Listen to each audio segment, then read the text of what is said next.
Hello there, and welcome to the Marketing SOS Show. My name is Eric. I am your host, and here on the show, it's all about getting your marketing questions answered, whatever they may be, whatever background you're from. Whether you're a small business owner, a student, or a career marketer like myself, whatever you got, drop me a line at eric@marketingsos.ca, and I'll do my very best to answer you.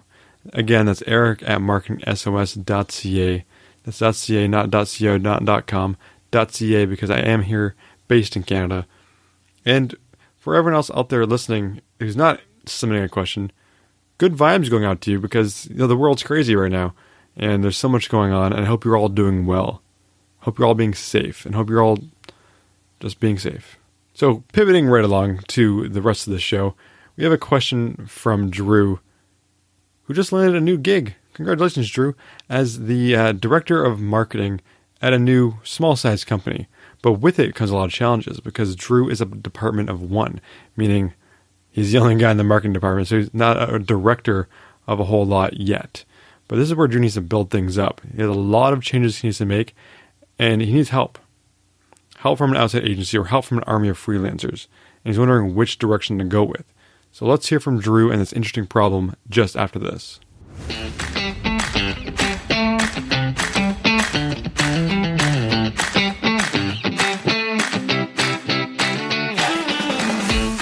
So Drew writes, "Hi Eric. So I'm a marketer that's previously only worked with mid to large size companies, which means established marketing teams. My longest position, we were a team of 15, and my most recent, I think we were over 80. When we needed something done, written, designed, coded, implemented, whatever, we did it in-house because we had a full-time employee who had that skill set and role. Now I'm starting as a director of marketing for a very small company, 15 employees total. And my department is a population of one, me. It's a change, to say the least. I am a writer, so I'll be doing a lot of our content writing myself, but I'll have to contract out the rest of the services. As far as immediate needs, we need logo/rebranding, a visual style guide, color palette, entire overhaul on all things graphic, web redesign to match the rebranding, a few small advertisements that the company already has placed, but just need to be updated with the rebranding. Long term, it's less clear, but far more extensive. Email templates, new ads, blog, currently doesn't exist, etc. I'm sure I'll think of 1,000 more things as time goes on. So here's my confusion, and hopefully it's simple enough.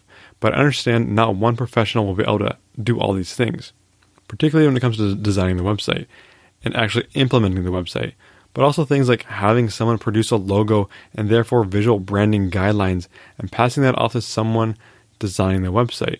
I realize I need different people for different roles, but what I don't understand is, given these people are all responsible for specific items and not full-time employees, whose job it is to work together, who do I hire first?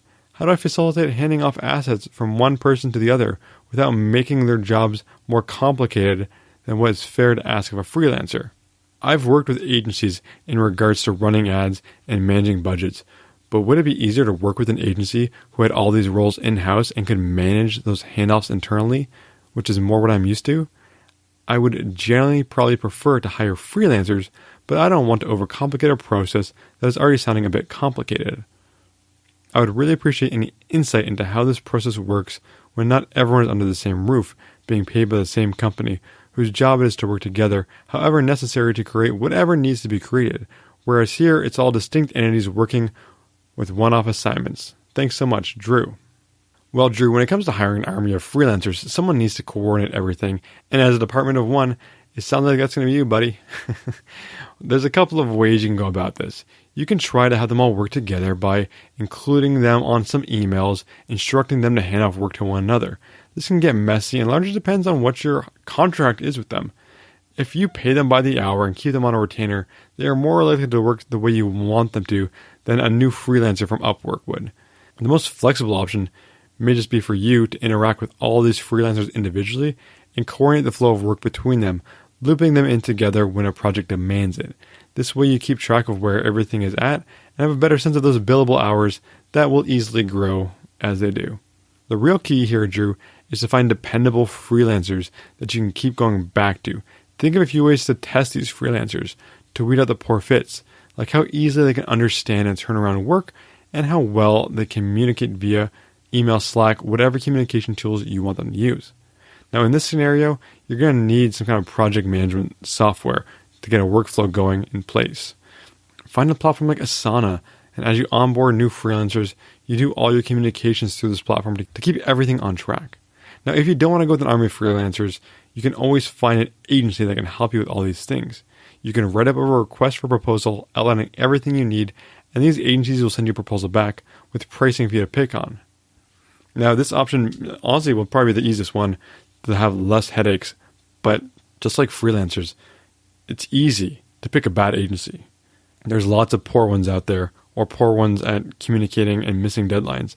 So either way, you're going to have to go through the ringer and test these people to make sure they're going to work with you. Now, me myself, because I have a lot of web development experience in the past, I do like the idea of freelancers because I can manage a project and know where I'm going. Now, with you as a writer, I'm not sure you had that same experience, so you may want to go with an agency. Now, the reason I like freelancers a little bit better than agency is because if the agency doesn't work out, you need to find a whole new person to do rebranding for you. You have to find a whole new web developer, whole new designer, etc. Where with freelancers, it's plug and play. Someone's not working, you get rid of them, you put someone new in there, and the machine should keep running. So those are my two caveats there. One, in theory, is easier because you won't have to do as much management, but they are harder to replace and you can be more tied to them. And your success is more within their realm of control as well.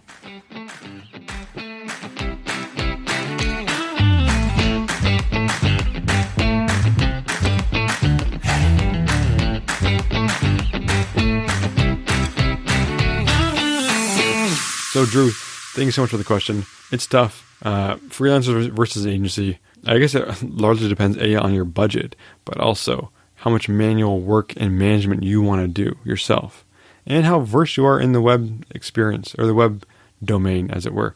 So for everyone else out there listening, this is really what you should be looking at: is what skill sets do you have, what constraints do you have, and how does that impact your choices? Now, regardless of your budget, you can still put that RFP together, Drew, which I think is a good process to go through just to actually understand what it is you actually need.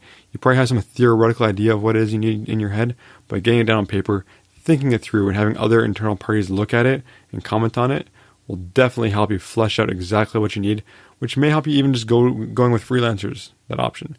But putting the RFP together and sending it out, you'll at least get some pricing back, and if it's crazy outside your budget, go with the freelancer option. It's that easy. But like I said, coordinating everything, managing everything, if you don't want to do that, you have no one else to delegate it to, so it may be better to go to agency in that regard. So good luck, Drew. Let me know how it goes. And thank you so much for writing it again. And for everyone else out there listening, if you got a marketing question, drop me a line at eric@marketingsos.ca, and I'd be happy to put you on a future upcoming episode of the show. Now, with that being said, the show might be changing in the future. If you've been listening for a long time, you know I might have said this in the past, that I might be bringing on guests to start interviewing. Well, with COVID-19 going on and everyone's staying at home, that may happen now as well. So look out for that in the near future, probably sometime after we get past episode 100. This is episode 96, I believe, so we're getting close. It's pretty crazy that we're almost hitting that milestone. And if you could do me one favor before you go, leave this show, the Marketing SOS show, a ratings and review on whatever podcast player you listen to. It only takes 2 seconds, but it would mean the world to me. I'd really appreciate it if you could do it. So please do so. And if not, thank you anyways. I know your time is valuable. So with that, my name is Eric Yee. Thank you so much for listening, and I am out.